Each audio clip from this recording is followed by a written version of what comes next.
Hi there, I'm Cimber Lily Quinn, and this is Holistic Harpistry prep for my Holistic Harpistry 101 class.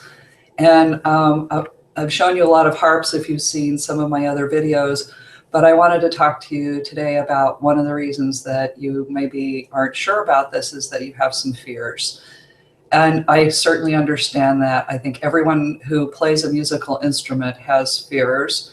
We all want to be good. We want to be musical. We want to be good enough, and so on and so forth. And there's a lot in our culture that encourages that thinking. So I want to share with you a little bit about how I teach and how I address those fears. First of all, when I start teaching you, I'm going to teach you the Dorian mode, which is grounding music. So right away from the very beginning, you can use your own harp to create calmness within your body just by the music that you play. So from the very beginning, you'll be using the harp to create this place of peace that you can begin to practice other things in. Then we'll go into a couple of different other modes, and I'll explain to you what the uses of those modes are, what I've experienced those uses to be. And all along, we're not going to be looking at any music. We're not going to be doing any kind of notation. I'm not going to have you reading any music because first I want you to become familiar with your hands, the baby waving, and I want you to be very interested in what your fingers are doing as you're playing. I want you to be looking at your hands, especially looking at your left hand as you're playing. And I want you to be listening to the harp. So the first, I can give you the notation if you do read music, of course, but the focus is not on the notation, but on the motion of the hands, the feeling of the strings, the feeling of the music coming out. And I want you to be listening as you're playing, not just focused on, am I playing the right note? I'm looking at this notation, I'm plucking this string, it's all adding up in my head, but I want you to really hear it, and I want you to really feel it in your body before we move into notation, before we move into reading music.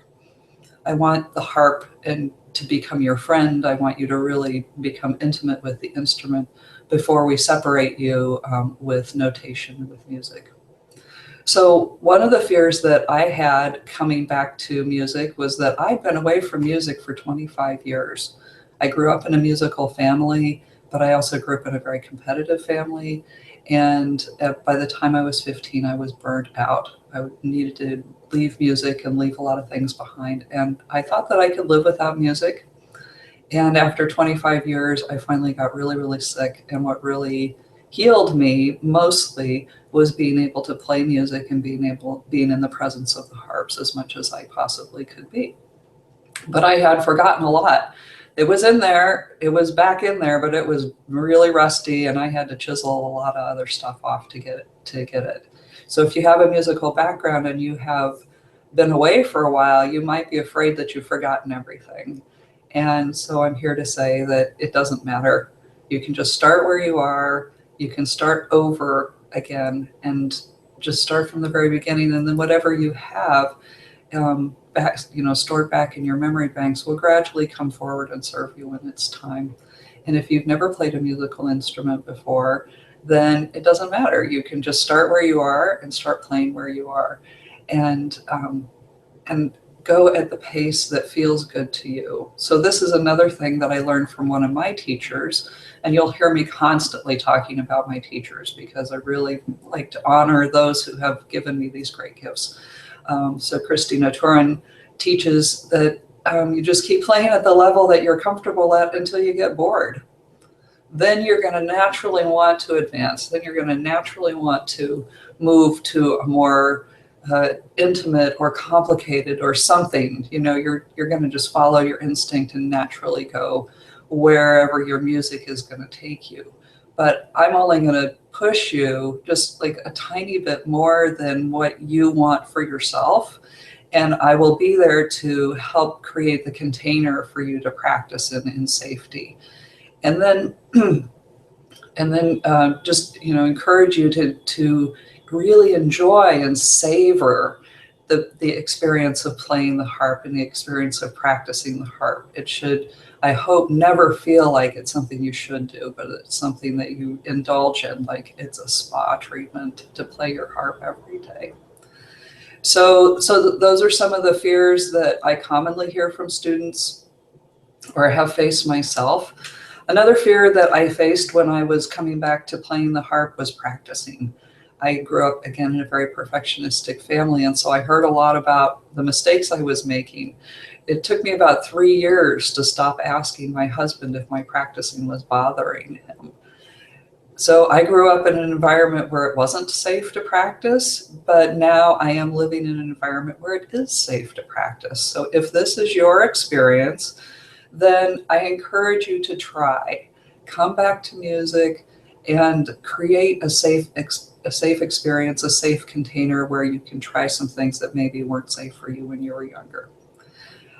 If you grew up in a very perfectionistic family, kind of the same thing. You can create an environment now where making mistakes is okay. And in fact, that's probably why I love improvisation so much, is because there are no mistakes. It's really listening closely to your mistakes and recognizing which one of them are really great mistakes that you want to keep using and develop into something, and which ones are just like, something not so beautiful, you can just let it go. So there's a lot that we can do to help create a safe environment where we can explore those fears in a safe way, and we can create a safe environment where we can dissolve those fears and move you beyond them so that your music can start to come alive in you again. So if you have any questions about this, or if you have any particular fears that I haven't talked about that you need to discuss with me, please feel free to contact me. I'd be delighted to talk with you about how we can create an environment where you can go forward with your heart's desire, which is to play the harp. Thank you so much, and see you again.